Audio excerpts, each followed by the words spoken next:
Alrighty, ladies and gentlemen, we've got ourselves a bit of a surprise today. If you're looking at this character banner over here, you'll see something that says the Nevermore. And you can only get this banner if you fully activate Phrolova's Resonance Chain. And if you don't know what I mean by that yet, you'll soon find out, because that means that the unit, ladies and gentlemen, is actually S6.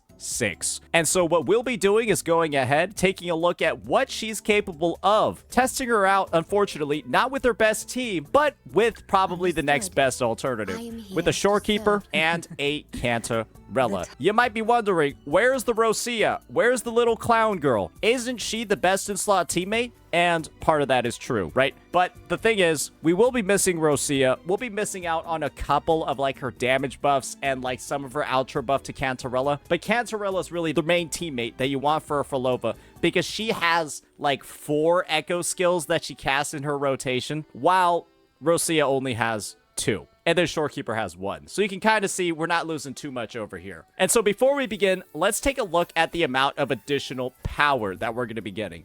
Of course, Phrolova's going to have her signature, so we're going to be getting a nice echo skill damage amp over here.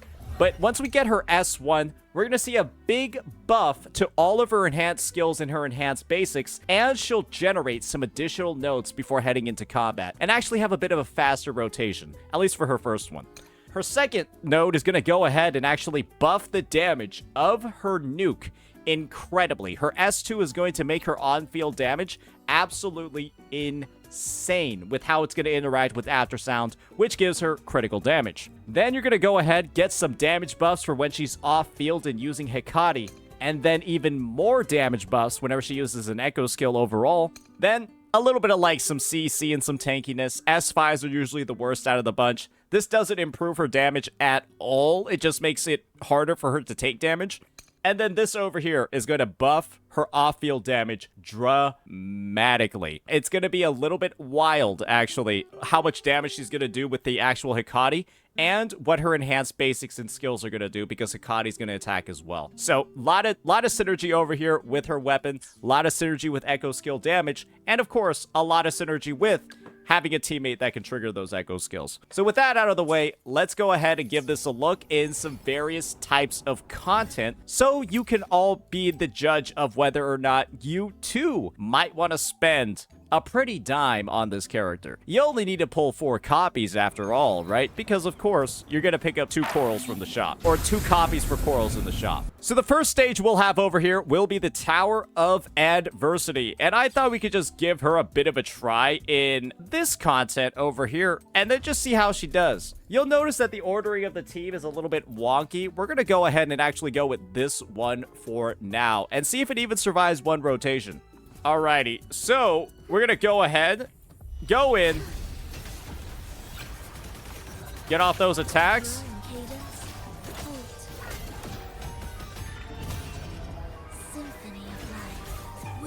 And you're seeing over here, yeah, we absolutely obliterated this guy.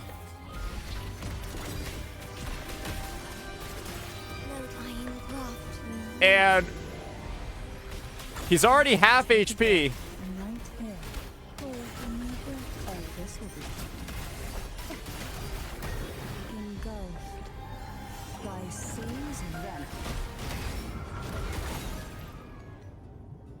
Phrolova doesn't even get to go back on field. The Hecate attacks just absolutely destroyed him. We didn't even get to do a second rotation. We weren't even able to do our full aftersound damage. So naturally, the hazard zone, even for an S6 R1 without her best in slot team, it's a little bit too strong. So what if we tried the hazard zone instead?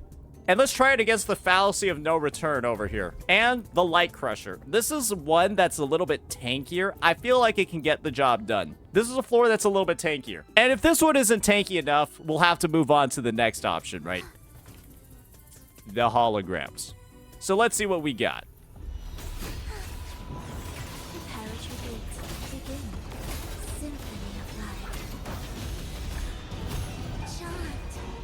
That rotation feels really good at S1. Okay, so I guess we gotta... You can't gain Concerto in this mode. Yeah, you can actually rotate too fast on this character. I guess that's something to find out. If you just do your regular combo, there's a chance that you don't generate full concerto.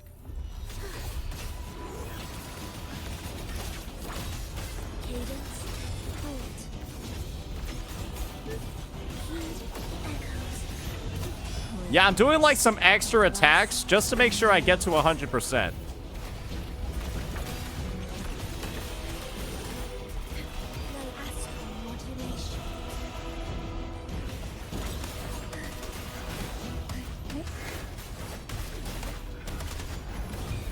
I kind of griefed my rotation there, but it's fine.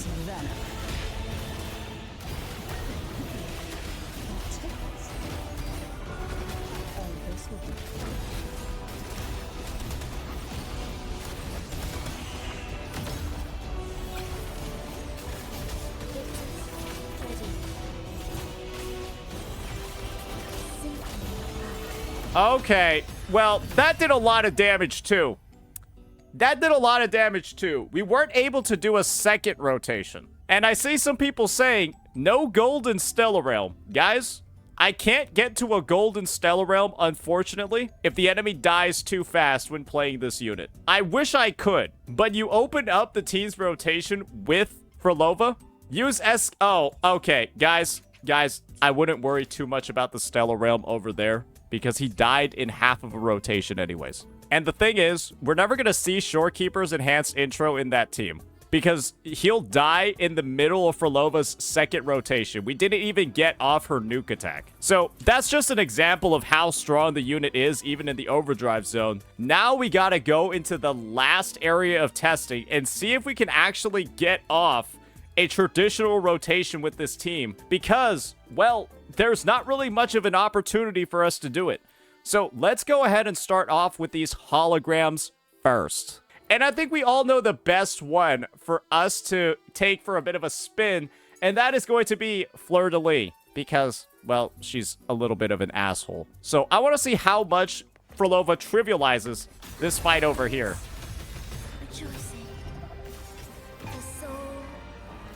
And this is a difficulty 6 one, of course.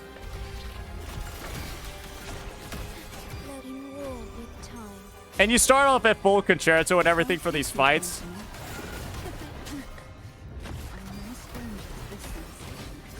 I'm almost dead.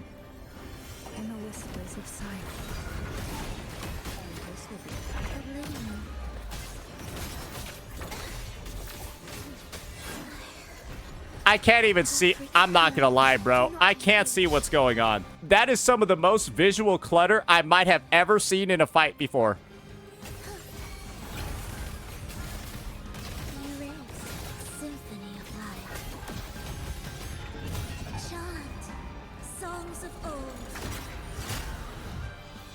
Okay, hey, we'll get the Stellar Realm here, though. And let's try that Phrolova, let's try this Cancerella thing again. Bro, I literally can't see. Engulfed by sea's venom. What's attacking me?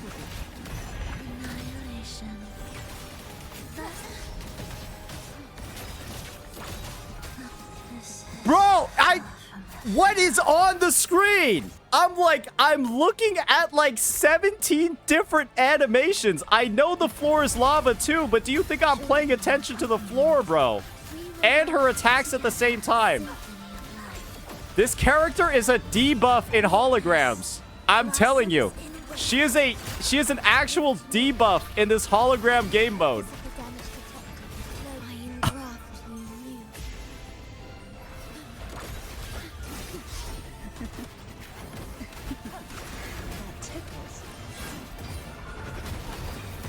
I can't. This is crazy, bro.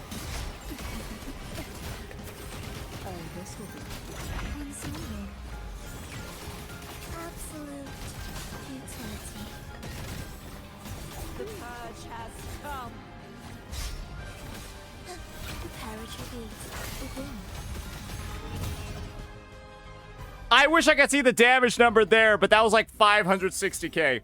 Okay. We got her. That was one of the worst fights I've ever personally played from like a visual perspective, I felt like I was playing ZZZ. I felt like I was playing ZZZ, to be honest. That's my overall take on that one. We did get the second rotation off, but it still appears to be doing a shit ton of damage. Maybe we're gonna have to go against the true battle here. Hecate versus Hecate. Let's do it.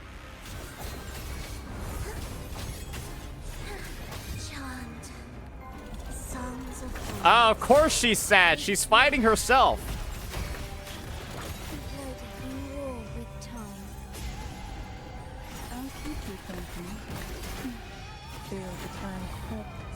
Let's go, buddy boy.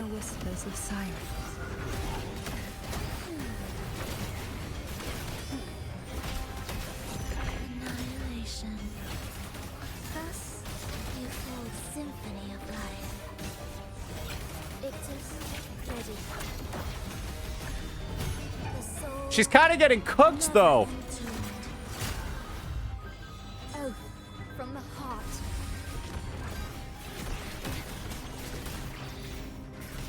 Low astral modulation.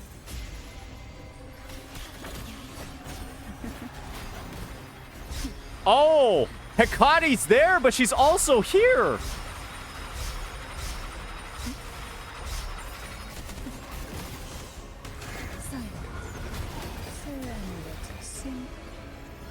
Into the endless deep.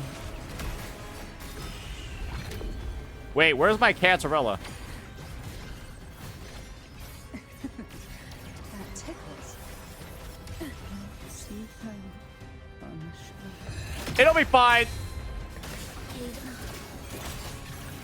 nothing. If only I was closer. We'll get him next time. We'll get him right here. It'll be fine. Don't worry, guys. Absolute witness blossoms in wind. Leave it to me. It'll be okay.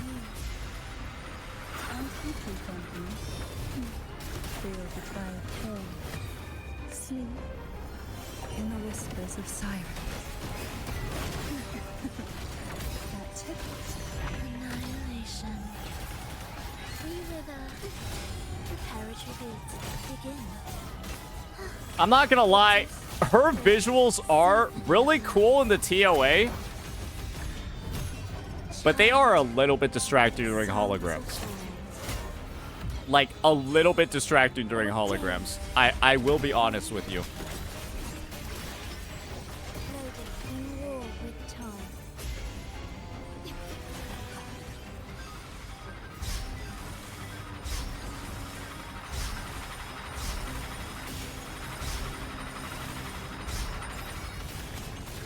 Take a breath and might hear from me.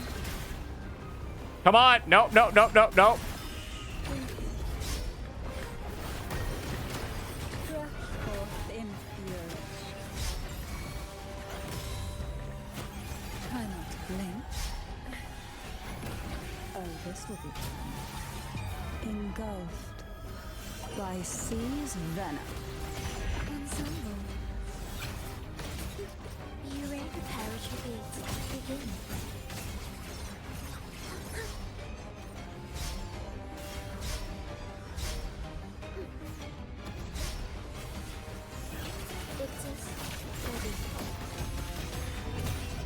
Okay, okay, we made it past the death spiral. The fucking alligator death roll that she does. Oh, no.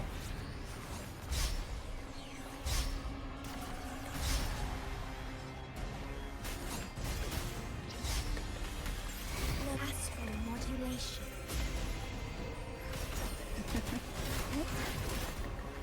Wait, she does it again?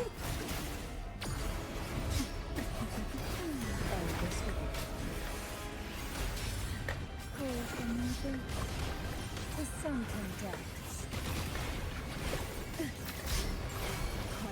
Oblivion.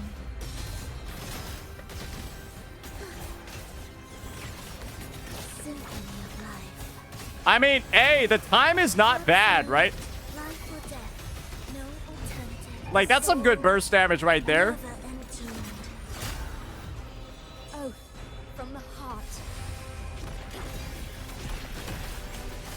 Loading in war with time. Oh, I'm blinded. I'll keep you company. Surgeon. Ah!